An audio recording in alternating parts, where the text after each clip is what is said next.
GLP-1 receptor agonists are another type of diabetes medication, and these include drugs such as liraglutide and semaglutide. So how do these work? So when you eat some food, this drug acts to slow down the release of food into the gut from the stomach, and this can send signals to the brain to indicate that you are full. And this can help you to lose weight as you tend to eat smaller portions of food. In addition, it can help to release insulin from the body, and this also further lowers blood glucose levels. So, how do you take this medication? Unlike some of the other diabetes medications, this is an injection rather than a tablet, and is injected to the fat layer around your tummy or towards the back of your arm. And I'll go through how to inject this injection very shortly. So, what doses do these medications come in? They come in a dose of 0.25 milligrams, 0.5 milligrams, and 1 milligram.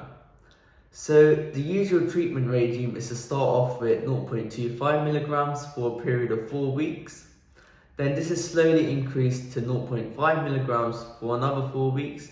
And then this can either stay at 0.5 milligrams or it be increased to 1 milligram over the next 4 weeks, depending on your blood glucose levels. So we will now go through to show how to do the injection and any tips and tricks to help this process be easier for you.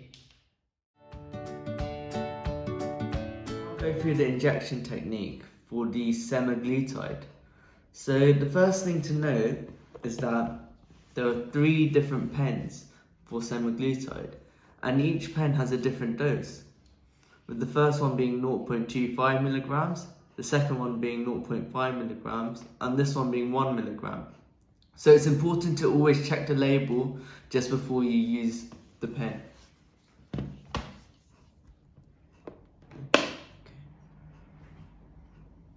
So this is one of the demonstration pens for semaglutide, and we can see here we're demonstrating the 0.25 milligram dose with this pen. So the first thing to check is to see whether the liquid is clear and colourless. If it is, then it will be okay to use. And the next step really is to open the lid. And if you see one of these needles, open the packaging, but don't take it out of the outer plastic casing. Screw it onto the top, like this, and remove the outer cap. Once you have removed the outer cap, there is another safety cap which is on the inside.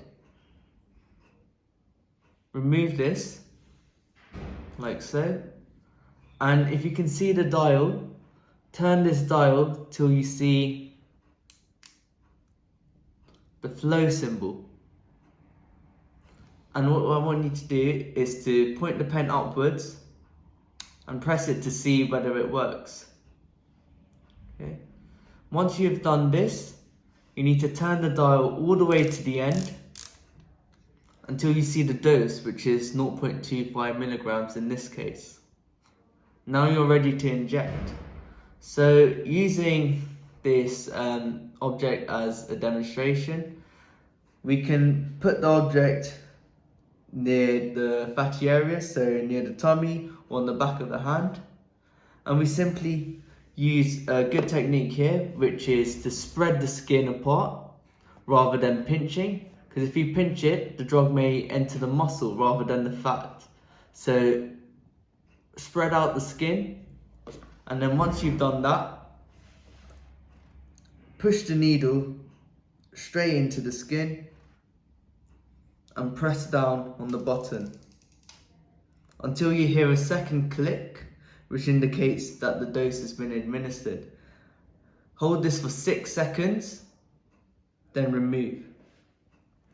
Once you have done this, put it back into the outer casing, which is the safety cap, and screw it back on. Once you have done this, you can screw the pen straight out of the outer cap and can place the blue cap back on. Some things to note about the injection.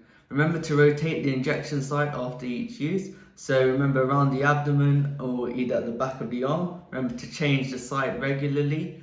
And this is to prevent any fatty lump deposits or any soreness.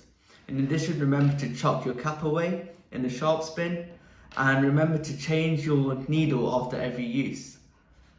In addition, you might experience some side effects, for example, feeling sick and any stomach issues. If this is the case, remember to have a low-fat diet and also reduce the amount of alcohol that you're having.